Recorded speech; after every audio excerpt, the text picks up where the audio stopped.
Paolo Grima.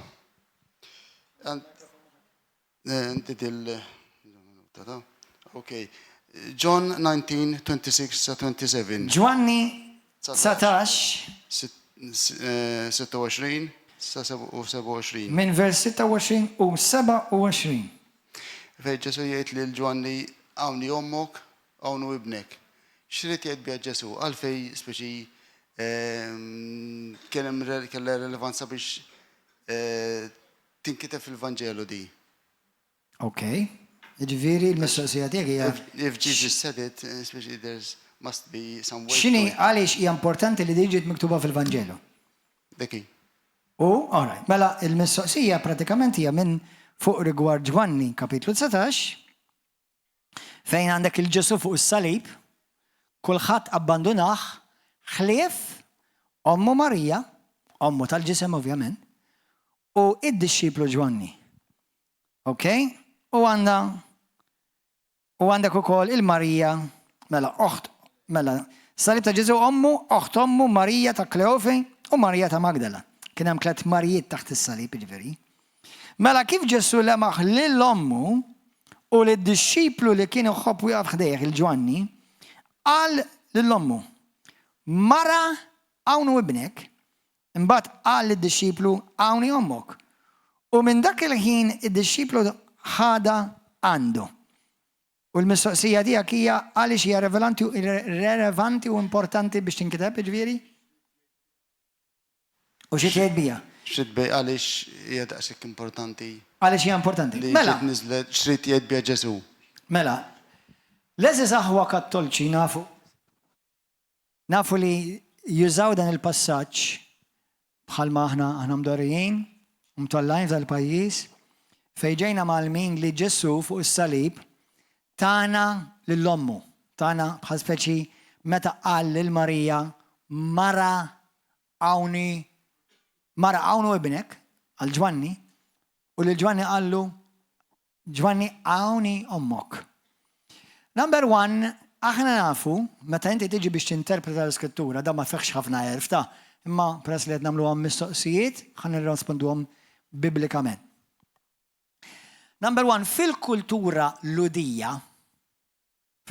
ludija, waħda mill-prinċipji li hija importanti ħafna fil-kultura ludija li sfortunatament nix tonqos ħafna fil-Knisja u tonqos ħafna fil-kultura tagħna Ewropea u Maltija hija l-unur.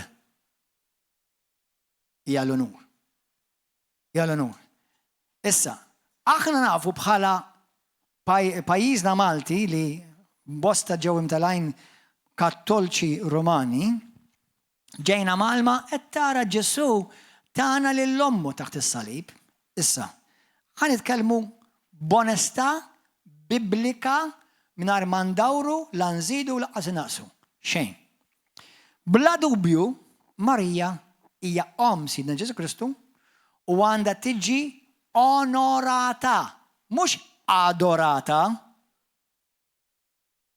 Onorata, ġifieri turi rispett. Turi rispett lejha, ovvjament hija om Sidna Ġesu, u apprezzament tar-rwol li hi għamlet bħala għaddejja tal-mulej sal-aħħar baqgħet fidila u sapportjat lil bina Ġesu u baqgħet miegħu sas-salib u sakemm tal-sema. U din narawha fl-Atti tal-Apostli kapitlu 1 li Marija kienet ukoll fost id-disċipli li meta raw il-Ġesu tila fis-sema. Però din il-mistoqsija di. Dan ifisser li Ġesu tagħna lill-ommu bħala omna. Li kieku Ġesu qabad l-ommu li fil-Iskrittura u di mhux disprezz qed ngħidha just fatti bibliċi. Qatt ma qalilha darba ma. Lill-Alla dejjem jgħidlu Abba u Pa. Mela għamel distinzjoni kbira.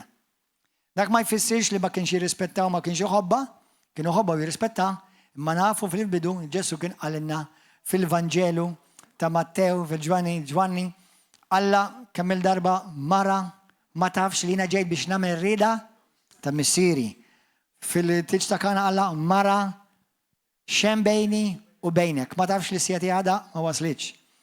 Ġifiri, mara, Ġwanni, per eżempju, għandek kapitlu 2, għandek Ġwanni, Mark 6, għandek postijiet oħra, Mattew 13, fejn jiġu Marija Ġesu, uħut Ġesu, jiġu jfittxuh u Ġesu kull darba jidilhom mini ommi u mini uħuti.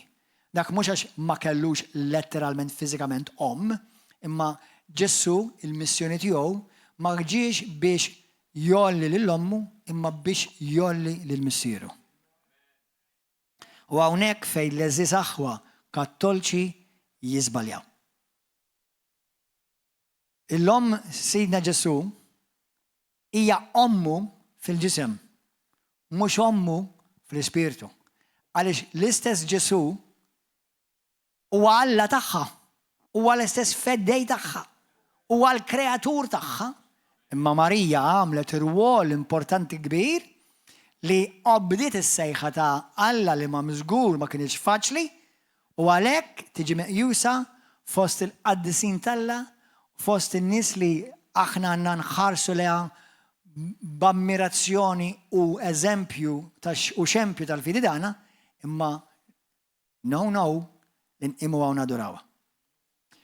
U għalhekk Ġesu, li kieku Ġesu, rrid jagħtina lill-ommu kellu kull dritt. Kellu kull dritt. Ma m'għamilx hekk. Anzi, Ġesu fi Ġwanni 14 jgħidilna jiena u kapitlu 16 ħanorikom per eżempju vers wieħed morru hemmhekk. Ħalli taraw għal-menu bajnikom. Ġwanni, alleluja.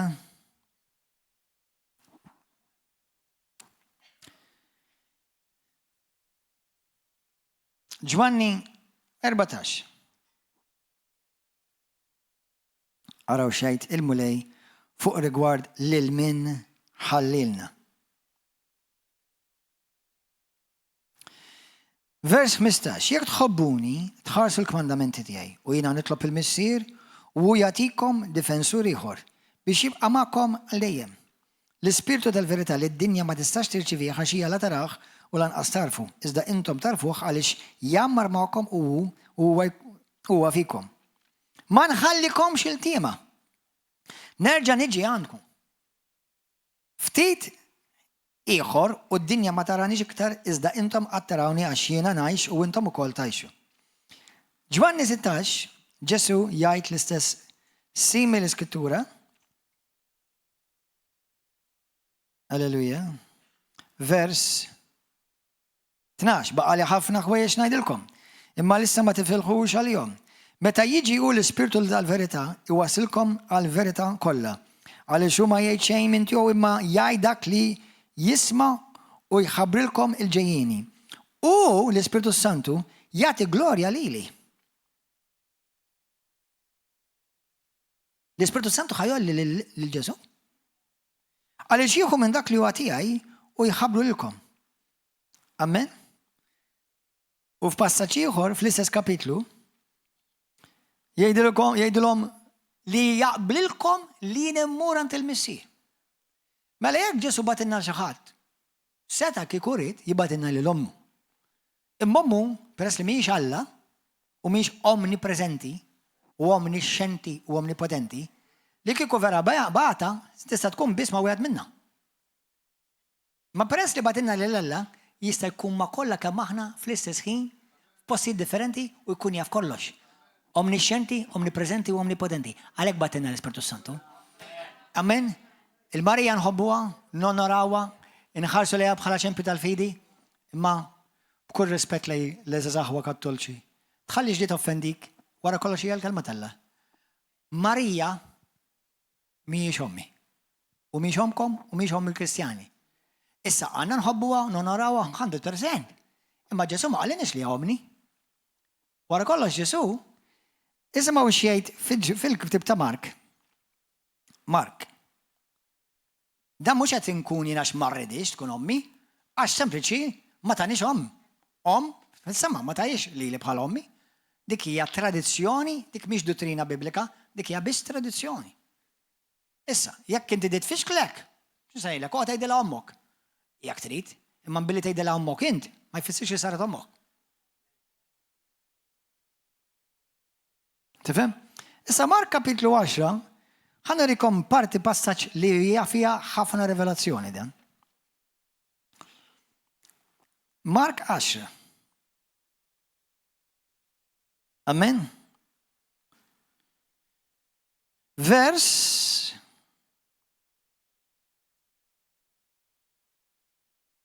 28. Mela. Qabes Pietru u qal lil Ġesu: Mulej aħna, ħalejna kollox u ġejna warajk.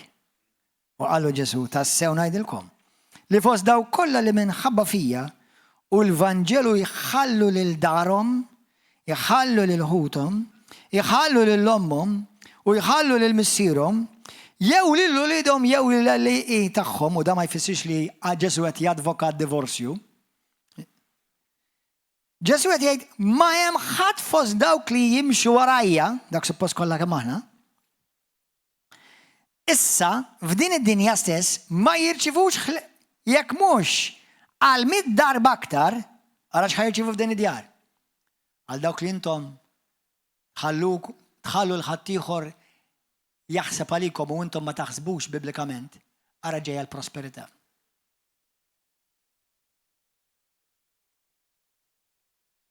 Ara ġejja l-prosperità biblika. Għal 100 darba oħra, dawk li jimxu warajja jħallu kollox biex jimxu warajja, ma jfissirx li tabbanduna l-marta kollu li ġifieri li tpoġġi lil Kristu l-ewwel qabel kollox. Issa l-prijorità hija Ġesu. Għalija il-fatt li ġejt hawn il-lejla u li din id-dar għamilt priorità Kristu u l-Knisja tiegħu. Kelli nagħżel bejnkom u bejn uliedi u bejn Marti. U għaxin għażilt il-Ġesu, għażilt il-Kristu biex naqdililkom.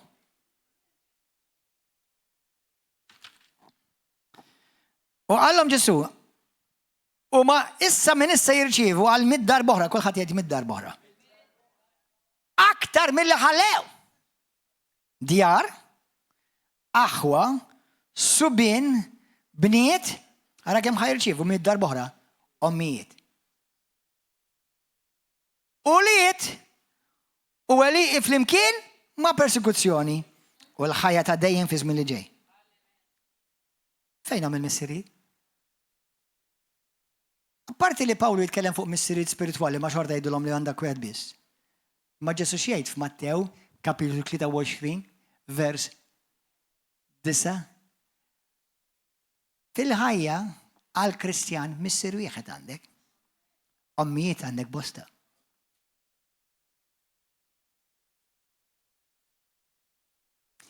Isn't it interesting li għallek ikollok bosta ommijiet, ikollok bosta artijiet, ikollok bosta djar. Issa, jekk hawn xi ħadd minn għalih li ħajsir Kristjan biex kollu kollu ma ħajkollok xejn. Sewwa, l-ewwel trid verament tagħti ħajtek għal Kristu, u mbagħad daw jiġu ftit ftit. Bil-persekuzzjoni wkoll, Sewwa, mami iva jiġu. Basta in vera ippossedut mill-Ispirtu Santu. U tobdi. Mux tobdi ġimgħa u ribel xar. Amen.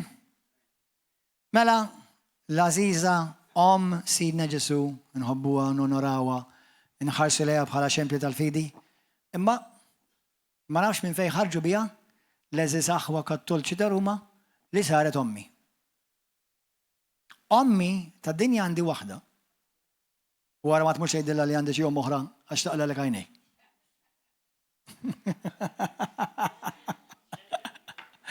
U ommi spirituali, funny enough,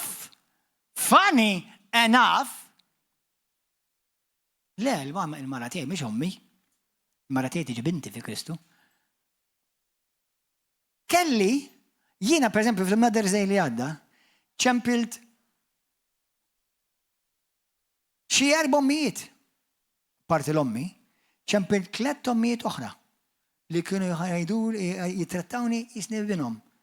It-tlieta l-huma jgħixu l-Amerika. U adottawni meta kont nivvjaġġa bħala binhom. Ara missieri m'għandix. Missier wieħed tas-sema. Misterju għed tal-art u misterju għed spirituali. Isn't that interesting?